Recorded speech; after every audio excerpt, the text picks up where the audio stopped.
Hello, this is Samurai in Hawaii with a look at setting up a Humankind playthrough based on our individual experience with Forex games. Because whether we are new to the Forex genre or an experienced player, Humankind is a little different. And playthrough difficulty depends on more than just the obvious difficulty setting. Humankind's built-in difficulty has 7 levels, from Hamlet, followed by Town, all the way up through Humankind difficulty. Metropolis, the third setting, is the default. Below this, the human player gets buffs to combat strength and city stability. From Metropolis onward, we get no modifiers. The AI civs, conversely, get penalties on the lower levels and bonuses on harder difficulties. Some of those additional AI buffs have yet to be identified, but might include production, influence, money, etc. So, the first several games I played, while all very enjoyable, were all on Metropolis, and I did not win one. Didn't even come close. Success with any Forex game requires mastering a variety of mechanics, which takes time, and Humankind's default settings can often throw more new challenge at us at once than we are ready for. And by default, I again don't mean just the difficulty setting. The default Humankind setup includes a normal-sized world map, which is 110 by 65 hexes, with 6 players on Metropolis difficulty.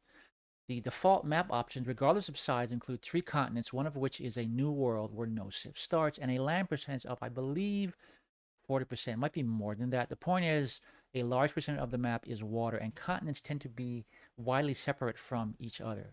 There are other map options to play with, but these are the ones that can have a consistently large effect on difficulty. Since one continent is a new world, this setup means 3 players start on one continent and 3 start on another. 3 civs on one continent on a normal sized map can seem a little crowded. It makes for a lot of early competition for regions and resources, a lot higher potential for skirmishes, grievances, and even war. And that does not include the presence of independent peoples, some of whom can be hostile. All of this can be a lot to deal with when we're still really learning basic game concepts and mechanics. So tweaking any of these default settings can make for an easier gameplay experience. The most obvious tweak is to lower the difficulty. The next obvious or not is to reduce the number of players. Drop it from 6 to 4, and we only have one other civ to deal with through the first error or two. Okay. Now, based on advice from more experienced players and YouTubers, I lowered both the difficulty and the number of players. Town difficulty with only 4 total players. Things got much more manageable. I started learning more of the game's mechanics now in a less stressful setup, and I started winning some games. Then I upped the difficulty, a few games on Metropolis, then I added a player, 5 total. A few more games, and I finally felt comfortable enough, knowledgeable enough to up that to 6 players, and now I am playing on the default settings. So difficulty and number of players are obvious tweaks. We can also increase map size.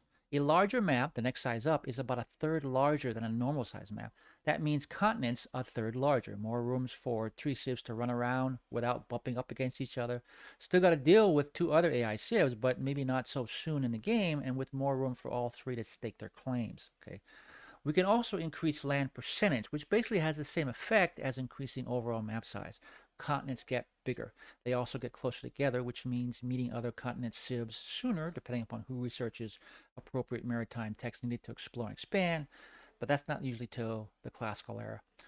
All these tweaks are designed to limit the need for more aggressive interactions between civs in the early game.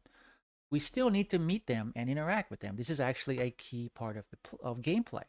The diplomatic system, while simple, is actually quite important, and don't even get me started on trade. Trade, once we understand it, becomes hugely important. We'll save that for another video. The point is, these tweaks can give us a buffer, some breathing room while we learn things. So if the game is kicking our ass, consider changing some of these settings. Okay, there's one other tweak we can do that I suspect most people don't even consider, and that's changing AI personas. Each of these personas we can pick to play against differ more than just physically. They have personality tendencies.